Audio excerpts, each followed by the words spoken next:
8:30 पावणे 9 वाजता दिवस निघाला आज आणि लगेच ब्रश करायला आले. आज लगेच किचनमध्ये नाही घुसले कारण आज सुट्टी. आज आहे ईद.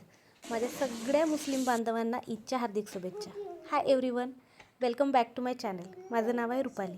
खाली आले तर काय बघितलं? सचिन सोफ्यावर झोपलेला. दूधवाले अंकल आले असतील आणि दूध घ्यायला आला आणि तिथेच झोपला. मग काय, त्याला पाहून आम्हीसुद्धा सुस्तावलो आणि बेडवरच जाऊन झोपलो.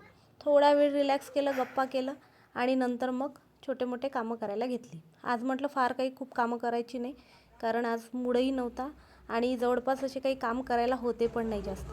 म्हणून पाहिजे ते आवरलं आणि झाडांना पाणी टाकायला गेले. कारण झाडांना एरवी आम्ही दुपारी किंवा संध्याकाळीच पाणी टाकतो, सकाळी वेळच मिळत नाही. आज म्हटलं झाडांना आधी पाणी टाकते कारण ऊन खूप तापत आहे. उन्हामुळे झाडांना पाण्याची खूप आवश्यकता आहे. मग काय, स्वतःसुद्धा पाणी आरामात बसून पिली. आता तुम्हाला वाटणार यात काय एवढं नवल, पण नवल आहे. वीकली मला असं आरामात बसून पाणी वगैरे पाहायला मिळत नाही. आरामात चपात्या करताना, भाजी करतानाच करते. मग सचिन म्हणाला आज सुट्टी आहे तर चला ब्रेकफास्ट आपण बाहेरच करायला जाऊ. मग काय, आम्हाला तर तेच पाहिजे. आम्ही पटकन तयार झालो आणि निघालो ओरीन आणि मी.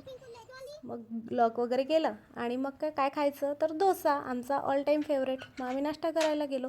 बाहेर गेलो, नाश्ता झाला. मग म्हटलं चहासुद्धा बाहेर प्यायचा. मग चहा कुठला? तर आम्हाला आवडणारा अमृततुल्यचा. आम्ही चहा घेतला. चहा पण छान होता आणि आमच्या बाबूंची मस्ती कुठेच थांबत नाही. तिथे पण मस्ती चालू होती आणि पुढे पाहिलं तर मुस्लिम बांधवांचं ईद सेलिब्रेशन सुरू होतं. खूप छान वाटतं असं काही कम्युनिटी एकत्र येतात तर. असंच आपलं संस्कृती जपत राहिले पाहिजे प्रत्येक धर्माचे लोक.